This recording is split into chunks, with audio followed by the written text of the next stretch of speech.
Hey everyone, welcome back to Inside Thailand. The story you're about to hear came to us in the form of a long emotional email from a man named Harold. He's 51 years old, originally from Minnesota, and what he shared with us, it's not easy to hear. He left behind everything, his job, his family, his entire life back home, and got on a plane to Thailand because he believed something was waiting for him here. Something that felt real, maybe even noble. What he found instead left him questioning everything, including who he really was. This one's personal, complicated, and painfully honest. Stick around until the end, and if you haven't already, hit subscribe. Now let's get into it. Here is Harold's story in his own words. Hey there. I don't really know how to start this. I've typed and deleted this email more times than I can count. Honestly, I wouldn't blame you if you don't even read past this first paragraph. But I've got no one else to talk to, and if I don't get this out of my system, I think I might just fall apart. So here it is. I left my wife. I left my 2 kids. Just vanished. Packed a suitcase and flew to Thailand like some damn fool in a midlife crisis. No note. No phone call. Nothing. I don't even recognise myself when I say that out loud. It wasn't because I hated them. God, no. Karen is a good woman. Better than I ever deserved. My daughter just made varsity volleyball, and my son's been talking about engineering schools.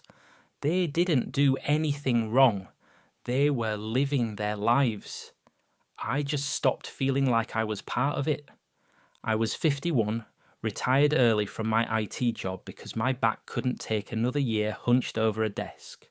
So I had time. Too much of it, maybe.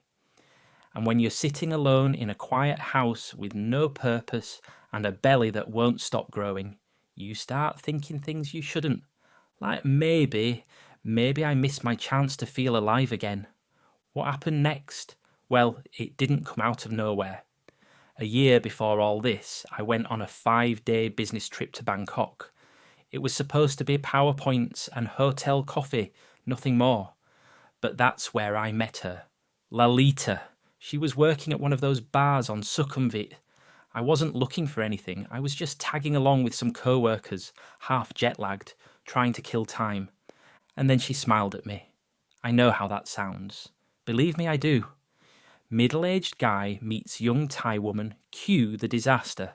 I've seen the comments online, but at the time it didn't feel like a cliché. It felt like someone finally saw me. Really saw me. I didn't think much of it then. We messaged now and then, after I got back. Just small talk, cute stickers. But 8 months later, after retirement, after I'd grown numb and restless and invisible in my own home, she sent me a message that changed everything. I'm pregnant, she wrote. Maybe it is yours. And just like that, I was hooked. I know what you're thinking. I do, and I don't blame you. But if you're willing to keep reading, I'll tell you the rest. The trip to Bangkok wasn't even supposed to happen.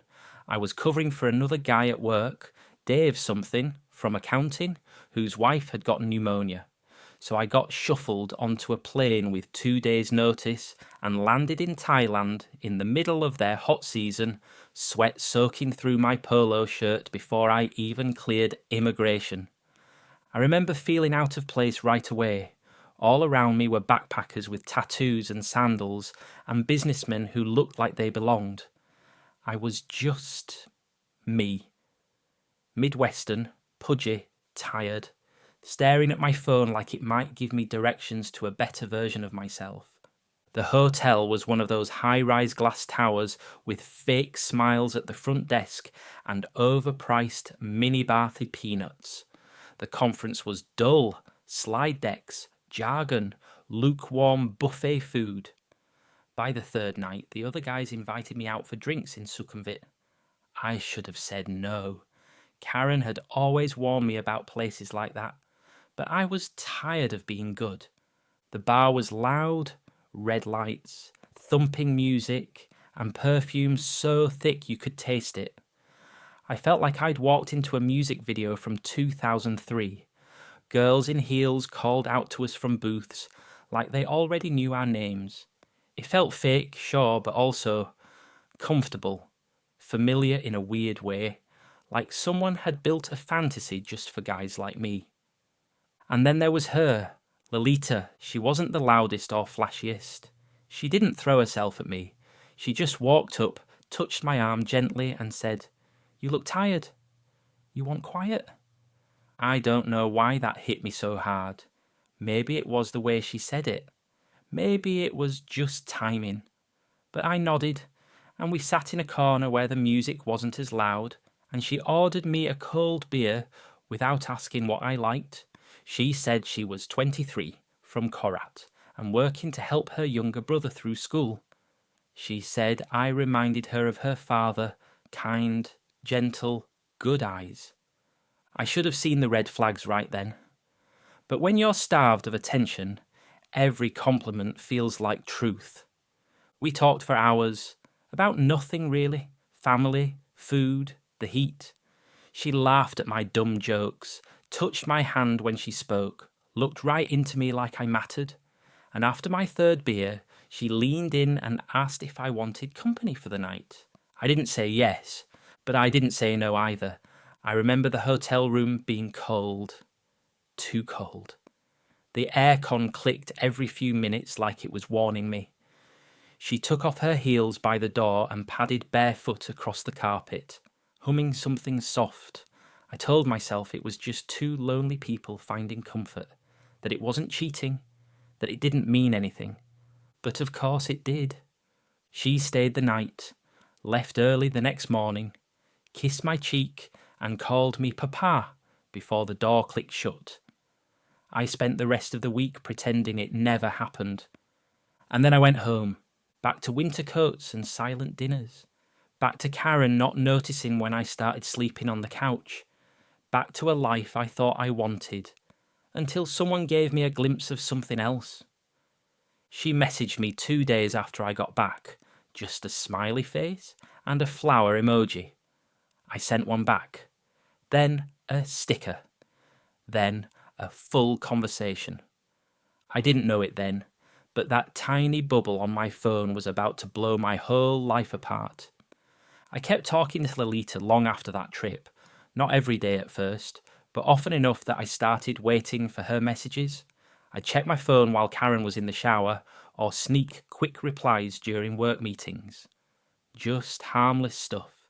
Stickers, short voice notes, blurry selfies of her holding iced coffee or standing near some temple I couldn't name.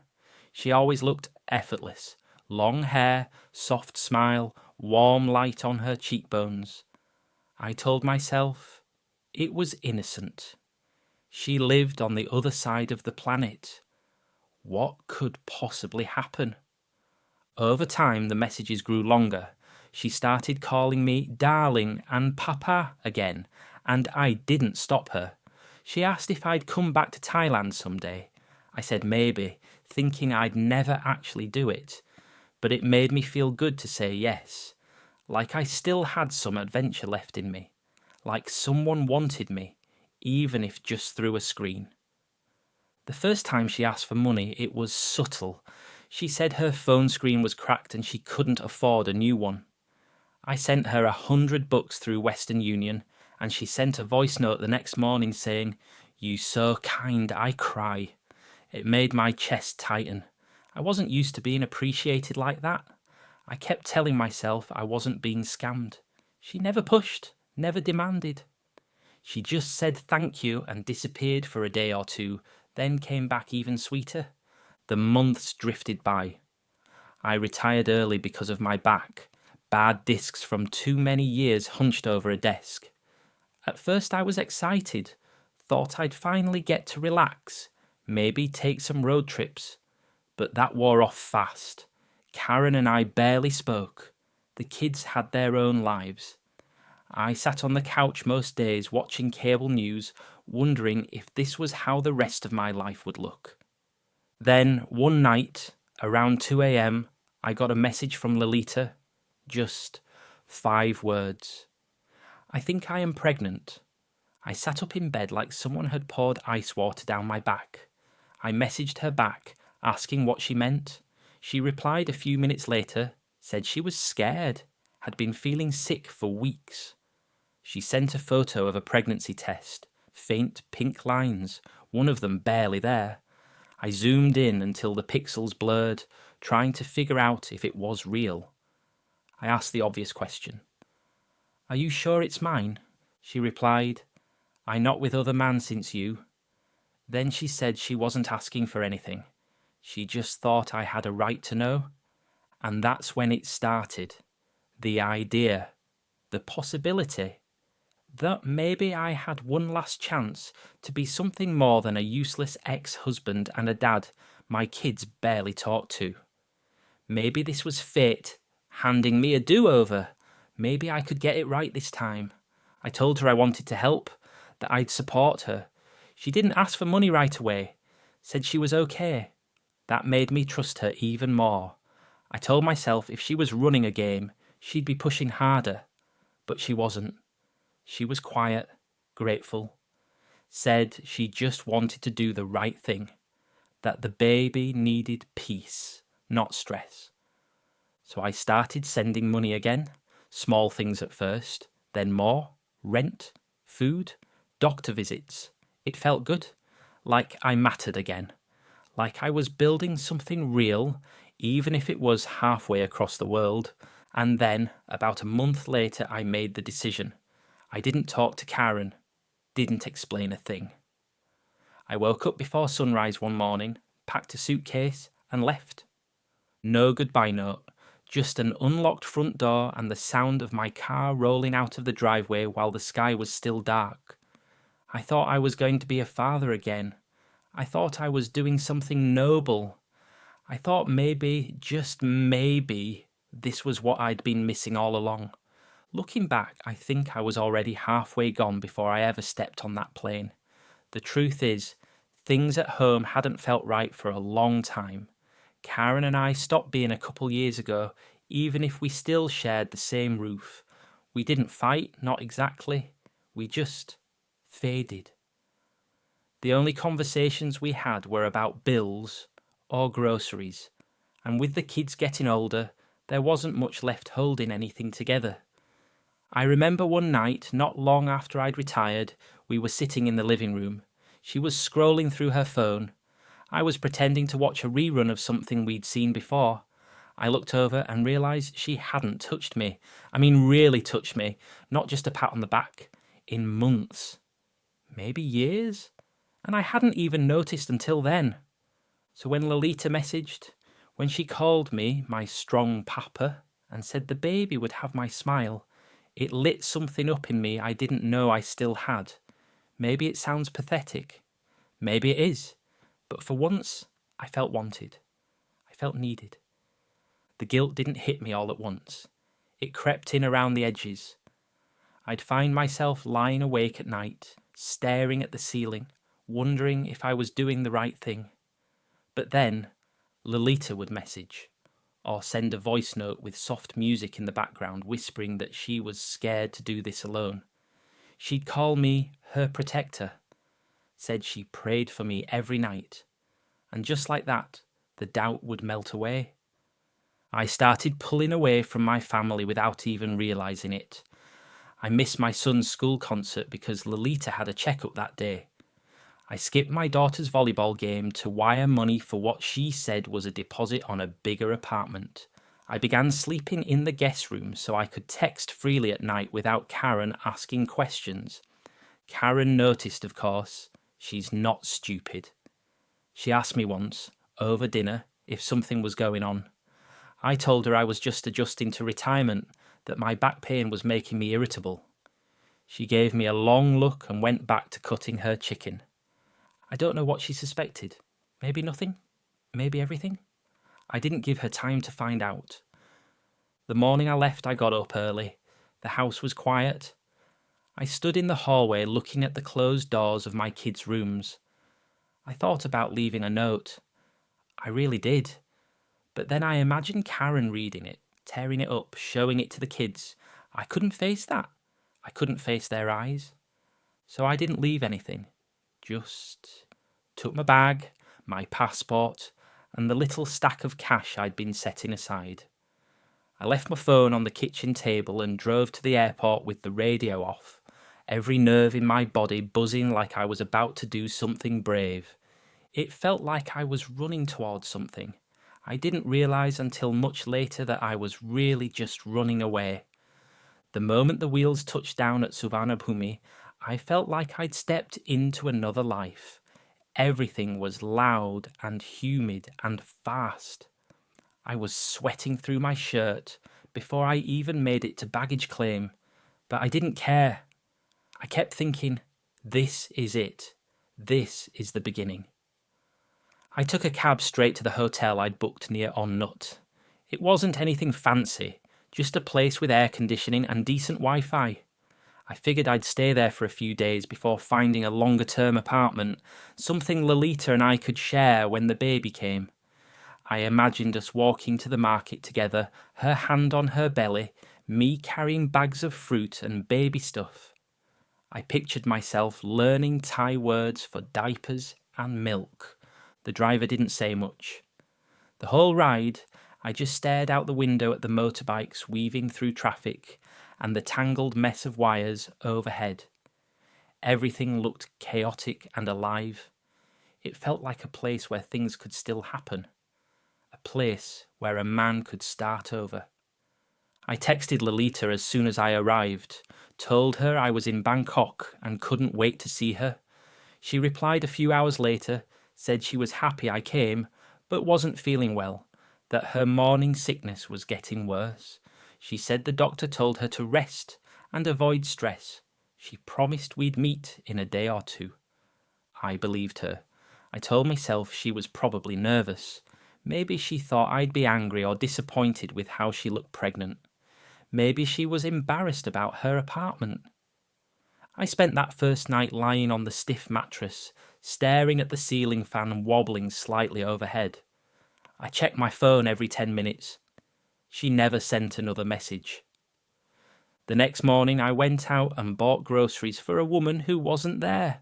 Crackers, ginger tea, vitamin water. I set them on the little kitchenette counter like she might walk in at any moment. I even bought a stuffed animal, a small white bear, and put it on the pillow next to mine. By the end of the week, I'd rented a condo. She said she needed more space for the baby. I sent her photos of the place, told her she could decorate it however she wanted. She replied, "So beautiful. Thank you, Papa." I kept waiting. Day after day, I'd wake up thinking today would be the day she finally came over. I washed the same bedsheets 3 times, even though no one ever slept in them. I ordered food for 2 and threw half of it away. Every excuse she gave, headaches, nausea, doctor visits, family obligations, I accepted without question. I even started sending extra money just in case, like I was buying into the idea of myself as a provider. There was this part of me that still felt proud, like I was stepping up in a way I hadn't done with my own family in years. I told myself this was what it meant to be a good man, to take care of something fragile, to be useful. But deep down, there was a tightness in my chest that wouldn't go away, like a fist slowly closing. Still, I kept believing. I had to. After that first week, the pattern started. Lolita would go quiet for long stretches, then suddenly send a flurry of messages all at once. Little hearts, photos of soup bowls, a blurry picture with her hand over her stomach. She always said the same thing. She was tired, she was sick, she needed rest. I told myself that pregnancy affects everyone differently. Maybe she was one of those women who really struggled. Maybe I just needed to be patient. But patience turned into something else. A kind of routine that left me waiting all day by the window, checking my phone so often the screen smudged with fingerprints. Every time she sent an excuse, I swallowed it whole. When she said the doctor wanted her to stay home for a week, I wired her money for the visit. When she said her aunt needed help buying medicine, I sent more. When she said she needed a deposit for a new apartment closer to a clinic, I wired even more. I kept telling myself it was temporary, that once the baby came, once she saw me in person again, everything would settle into place. We would be a family. I pictured myself holding her hand in a waiting room, the two of us looking at an ultrasound screen together. I bought a small notebook to write down name ideas. I even looked up Thai names, trying to imagine how my last name would sound next to them. But she kept avoiding me. Whenever I suggested dropping by her place, she told me she was embarrassed, said her apartment was messy, that she didn't want me to see her without makeup, that she was afraid I would think she looked fat. It was always something, always a new reason to stay away. One night she said her downstairs neighbour yelled at her for being noisy and she didn't want trouble. Another night she said she was staying with her aunt for a few days to rest. Every excuse was thin, but I accepted them anyway. I wanted to be understanding. I wanted to be the man she said I was. A good man. A gentle father. A protector.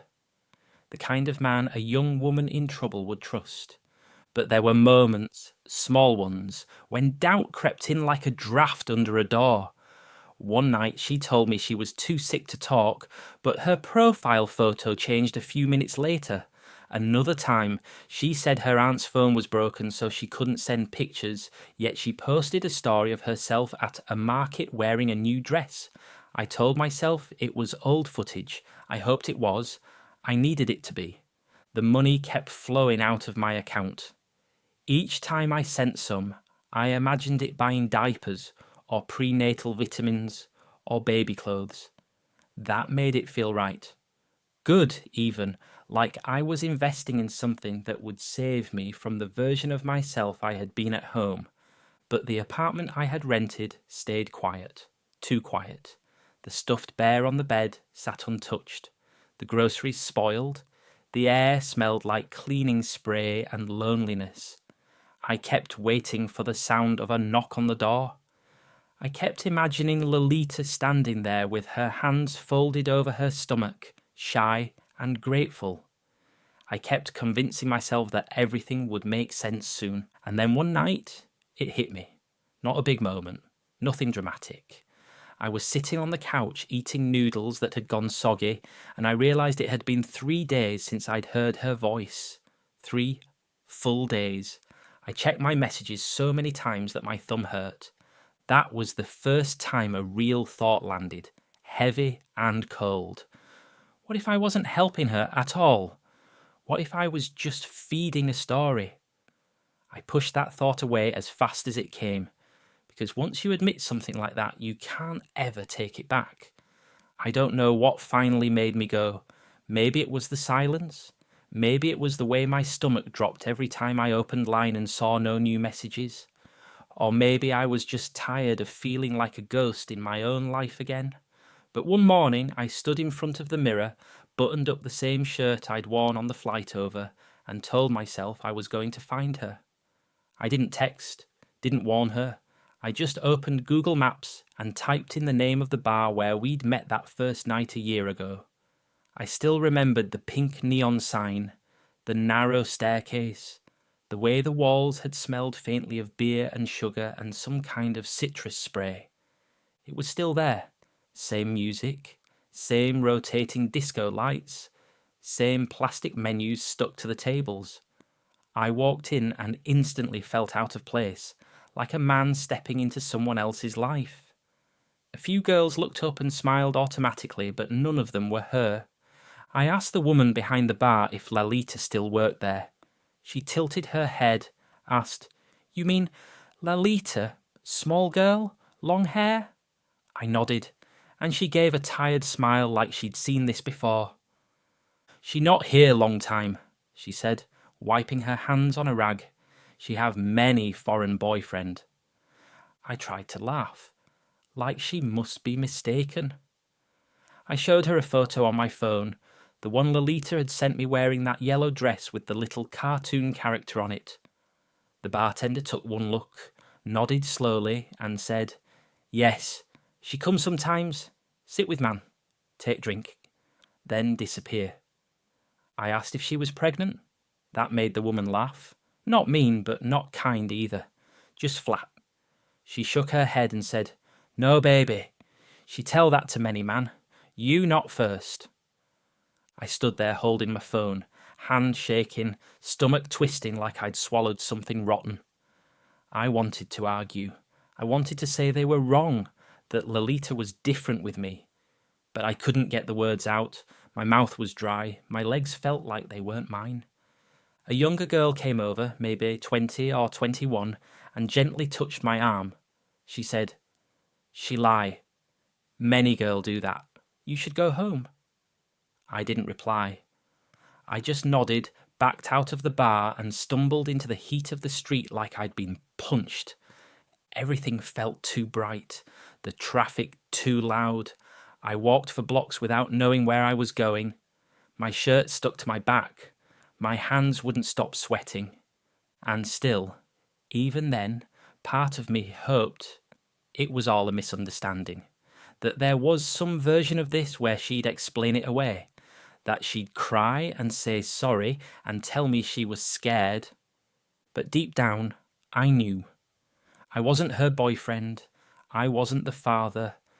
I was just the latest in a line of middle-aged men she fed the same script to.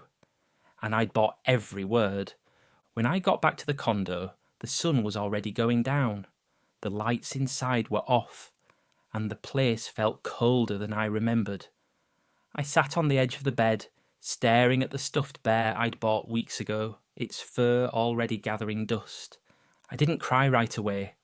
I just sat there, thinking maybe she'd text. Maybe she'd come clean. Maybe it wasn't all lies. But there was nothing. No missed calls, no unread messages, just silence. So I opened Line and typed, "I know what you've been doing. I went to the bar. Please, just tell me the truth." I hit send and stared at the little grey check mark, waiting for it to turn blue. Instead, the screen went blank. Her profile photo disappeared. Her name turned to user not found. She had blocked me. No explanation, no apology, just gone. I sat there for a long time, phone still in my hand, before the next message came in. It was from an unknown number, Thai characters I couldn't read, followed by a single line in English. "Stay away from her. You not welcome." That's when something in me cracked. I stood up and looked around at everything I'd furnished for a life that never existed. The little baby socks still in their plastic wrapper. The unopened pack of prenatal vitamins. A drawer full of receipts for wire transfers, enough to choke a horse. I realised I had nothing. No woman, no baby. No family to return to, no good reason for any of it. I dropped the phone on the floor and sat down with my back against the closet. I don't remember how long I stayed there.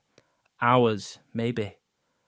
At some point, the lights outside the window faded from orange to blue, and the sounds of traffic gave way to the hum of the refrigerator and the occasional bark of a street dog down the alley. I didn't even feel sad, not at first. Just hollow. Like someone had scooped out everything inside me and left the shell upright, blinking, breathing, but not alive. Eventually I crawled into bed, fully dressed, and pulled the covers over my head like a child. Not to sleep, just to hide. And that was the night I stopped pretending. I wasn't in love, I wasn't a father, I wasn't a hero. I was just a man who let a fantasy ruin him, and there was no one to blame but myself. The days after everything fell apart moved strangely. Some were too fast, others slow enough to feel like whole months. I'd wake up in that empty condo, look around at the furniture I bought for a woman who never came, And it would take me a few minutes to remember the truth. Each time it hit me, it felt like swallowing something sharp. I stopped checking my messages. Not that anyone was texting.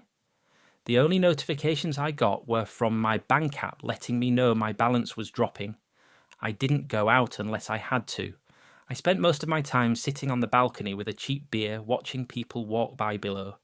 Everyone looked like they had somewhere to be. I didn't. Eventually I got curious. Not hopeful, just curious.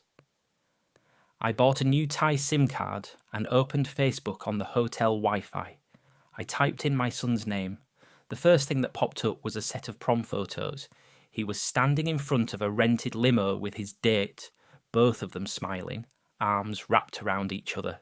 He looked older than the last time I'd seen him. Broader shoulders, better haircut. There was a man standing behind them with other parents. I realised it was the father of one of his friends, but for a split second I thought it might have been me. That hurt more than I expected. I checked my daughter's page next. She had posted a video from her volleyball tournament. She was diving for a ball, her teammates cheering. Someone yelled her name in the background. Karen, probably. Her voice sounded steady, supportive. Exactly what a mum should sound like. I watched the clip at least 10 times. I remembered the games I missed because Lolita said she had a doctor appointment. I remembered the times I chose to wire money instead of buying my daughter new shoes. They looked happy without me.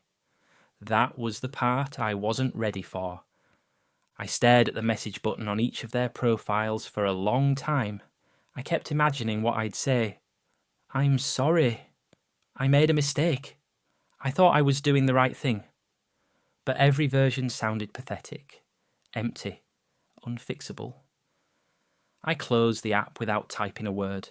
Sometimes I'd lie in bed and picture Karen sitting at the kitchen table, reading my bank statements, realising I'd drained our savings. Maybe she was angry. Maybe she cried. Maybe she just shook her head and muttered, "Of course he did." I'll never know. I doubt she'll ever tell me. The hardest part was realising that my kids probably thought I left because I didn't love them. They probably thought I chose a new life over them. Maybe they thought I died. Maybe that was easier to believe. There was a moment when I considered booking a flight home. I even opened the airline website and picked a date. But when I imagined standing in that doorway, suitcase in hand, Karen staring at me with that look she gets when she's done giving chances, I closed the tab. I couldn't face it. I couldn't face any of them. I didn't just lose my family. I erased myself from it. And somehow, sitting alone in that empty condo with a stuffed bear I bought for a fake baby, it finally sank in how much damage one lie can do. Not her lie. Mine. The lie I told myself that I was needed elsewhere. The lie that I deserved something better. The lie that I could disappear without consequences. I know now that I didn't just fall for a scam. I abandoned the only people who ever truly loved me. I have replayed everything that happened more times than I can count.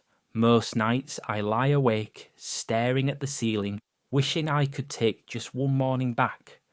The morning I packed my suitcase. The morning I decided someone else needed me more than my own family. I keep thinking that if I had waited one extra day or even one extra hour, maybe I would have come to my senses. Maybe I would have realised that love built on screens and stickers was never going to save me from the life I wanted to escape. I want to tell you that I'm rebuilding myself here, that I've found peace, that I'm using this as fuel to become a better man. But that would be a lie, and I've told myself enough lies already. The truth is, I am still in Bangkok, still in the same condo with the same empty drawers and the same useless kitchen utensils I bought, thinking I was preparing for a family. I go for walks sometimes, mostly at night to avoid the heat, but I don't go far. I feel safer in places where nobody knows me. I think about reaching out to Karen almost every day. I get as far as opening a blank message, but I never write anything. What could I possibly say that would make any difference? Sorry I abandoned you.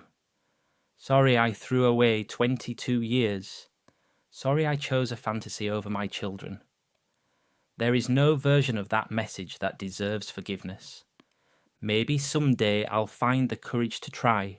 Maybe someday they will want to hear from me again.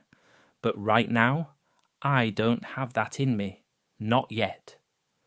So why am I writing this to you?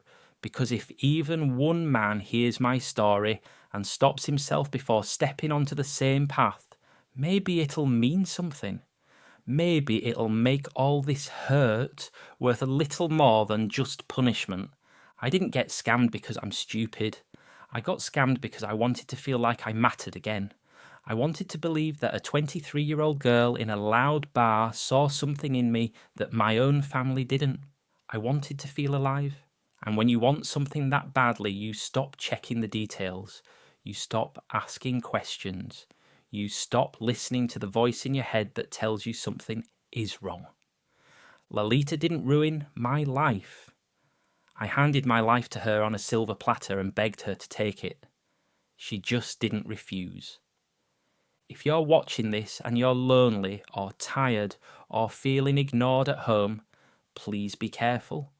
These stories you hear online, the ones that make Thailand sound like a place where every mistake can be undone, where every man gets a fresh start with a beautiful girl who sees him as a hero, most of them are fantasies. And fantasies can take everything from you if you let them. I came here thinking I was going to be a father again, thinking I was going to build a new life, thinking I was needed, but there was never a baby, never a plan, never a future, only a story I wanted to believe, and I paid for it with everything real I had. And that's Harold's story, and he didn't come to Thailand chasing adventure, he came chasing purpose, chasing meaning, chasing a story he told himself about second chances, fatherhood, and being the man someone needed. Instead, he found silence, emptiness, and the truth that the hardest part of getting scammed isn't losing your money, it's realising you handed it over willingly, hoping it would fill the space inside you.